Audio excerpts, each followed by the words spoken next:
Imaginemos que en la víspera de la Navidad, durante la noche, entre el 24 y 25 de diciembre, mientras todos duermen, se escuchan algunos ruidos en la chimenea. Si pudiéramos escabullirnos un poco y ser testigos de ese gran momento, pondríamos toda nuestra atención. Los ruidos son más fuertes, pero en vez de escuchar un jo, vamos a escuchar el sonido de un extraño cascabel y de pronto aparece nuestro personaje. Pero no es ese señor gordito de barba blanca y traje rojo.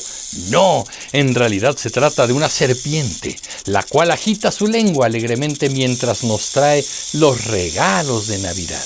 Además, se trata de una serpiente con plumas muy famosa.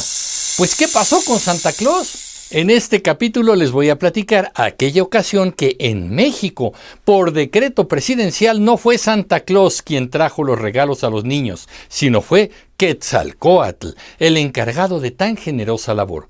Por cierto, si hay niños que esperan este año la visita de Santa Claus y están viendo este video, les recomiendo mejor que vean otra cosa, porque esta será una historia solo para los adultos. Soy Emilio Pineda. ¿Me acompañan?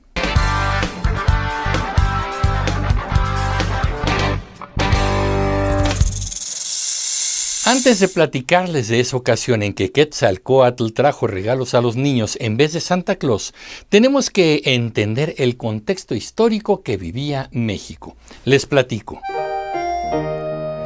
Era el año de 1930. En febrero tomó posesión de la presidencia de la República Pascual Ortiz Rubio, quien era famoso por ser una persona no muy inteligente, que digamos. Vaya, se le calificaba de torpe, al grado que le llegaron a poner el apodo de El Nopalito por baboso, o también lo llamaban Ortiz Burro, nada más imagínense. Pascual Ortiz Rubio llegó a la presidencia después de 2 fraudes electorales que organizó su partido, el PNR, el Partido Nacional Revolucionario, el abuelo del actual PRI. Era la primera elección de ese partido y ya se estrenaba con un fraude electoral, que por cierto había derrotado a José Vasconcelos. Ortiz Rubio también cargaba la fama de que era solamente un títere de Plutarco Elías Calles, expresidente de México y jefe máximo de la Revolución. Este era el periodo de la historia mexicana conocido como el Maximato y del cual les hablaré en otro video. Muchos decían que el que gobernaba no era realmente Ortiz Rubio, sino Plutarco Elías Calles. Incluso se difundía por muchas partes una frase que decía: aquí vive el presidente, pero el que manda es el de enfrente. Cabe mencionar que en esos tiempos se difundía con mucha pasión el famoso nacionalismo revolucionario, que rechazaba todo lo extranjero y que trataba de promover todos los valores, conceptos y hasta productos mexicanos. Lo de afuera era malo. Lo hecho en México estaba bien hecho y además era bueno. Cualquier influencia extranjera era considerada como una invasión a la cultura y a nuestras tradiciones.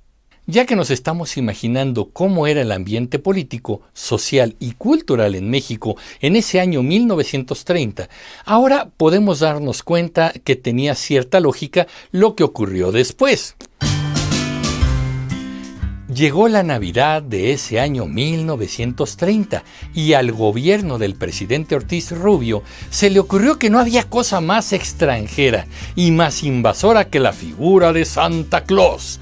Se trataba de un símbolo antimexicano y por supuesto ningún gobierno nacionalista y progresista podía permitir que llegara al territorio nacional un sujeto fuereño a repartir juguetes a nuestros niños mexicanos.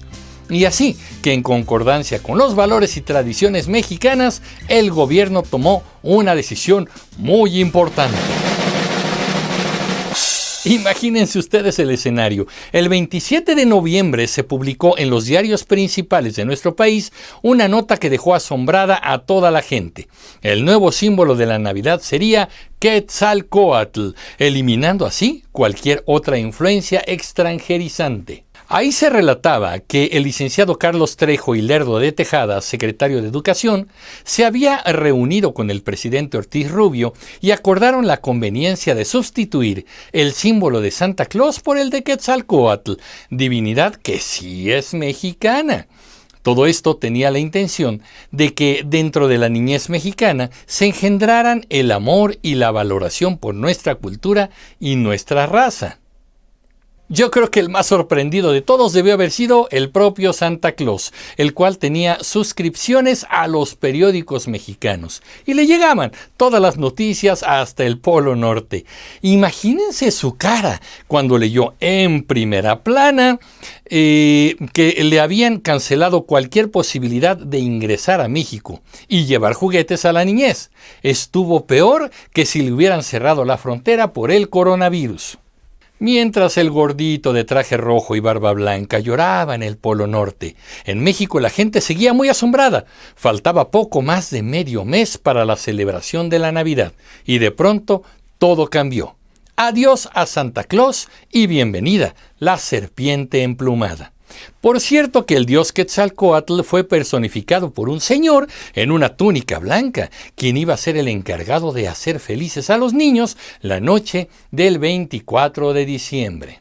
Debo decirles, comunicativos, que en realidad Quetzalcóatl tenía suficientes méritos para ser el símbolo de la Navidad, ya que se trataba de una deidad conocida y respetada en muchas de las culturas indígenas de nuestro país. Se le consideraba un dios virtuoso y sabio, el cual había repudiado los sacrificios humanos.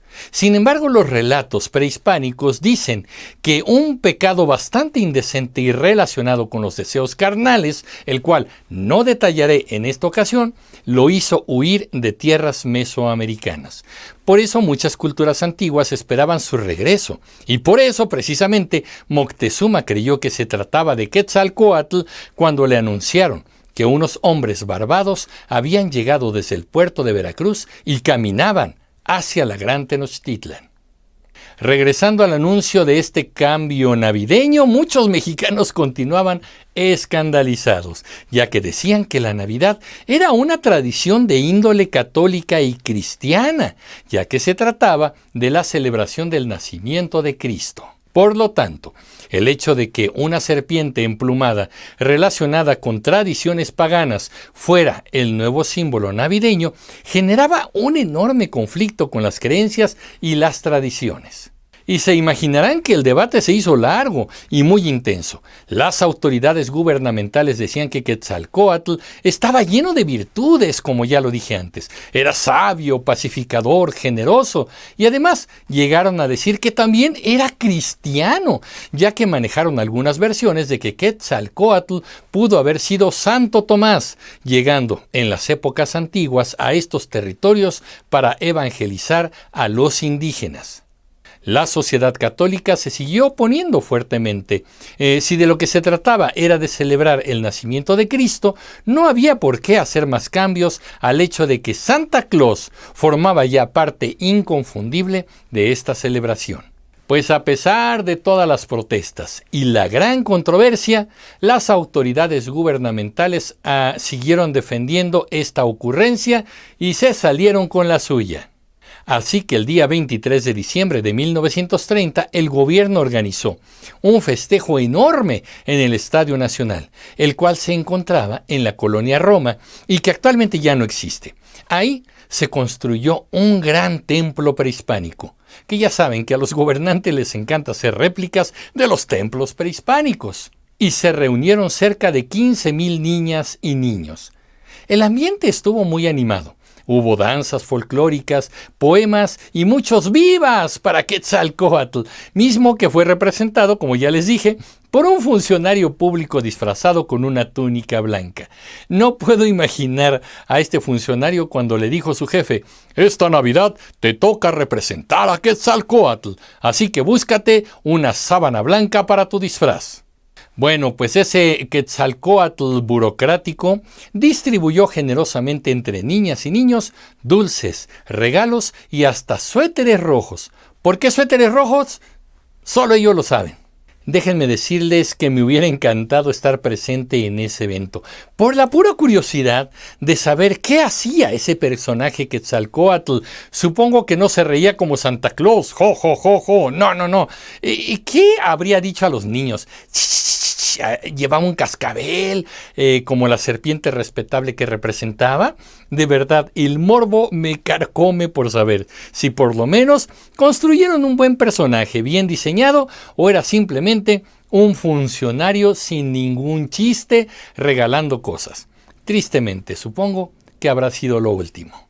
Como podemos ver, los diarios fueron testigos de este evento y ahí están las fotografías para constatarlo. Sin embargo, esta fue la única vez, la primera y la última, en que Quetzalcóatl se encargó de traer regalos a los niños mexicanos. La ocurrencia ya no tuvo eco en los años venideros. ¿Pero qué pasó con el presidente Ortiz Rubio? Bueno, pues siguió siendo criticado durante toda su administración, lo cual no resistió mucho tiempo. En 1932, es decir, 2 años después de tomar posesión, Pascual Ortiz Rubio abandonó el cargo de presidente de la República. Dejó inconcluso su sexenio. El bullying en su contra estuvo fuerte, especialmente el que venía directamente del expresidente Plutarco Elías Calles, su jefe por debajo del agua. Así pues, comunicativos, podemos darnos cuenta que a muchos gobernantes les encanta ejercer su autoridad basada en ocurrencias. En la casa de los gobernantes, el que no cae, resbala. Y esta iniciativa fue de las más curiosas en la historia de México. Díganme ustedes en los comentarios si les gustaría nuevamente que Quetzalcóatl llegara a los hogares para repartir regalos a los niños, o qué otra tradición la cambiarían para volverla más mexicana. Es más, díganme, ¿es necesario mexicanizar todo lo que pasa a nuestro alrededor? Yo soy Emilio Pineda y los espero en el próximo capítulo de Comunicreando. Pásenla bien. Hasta pronto.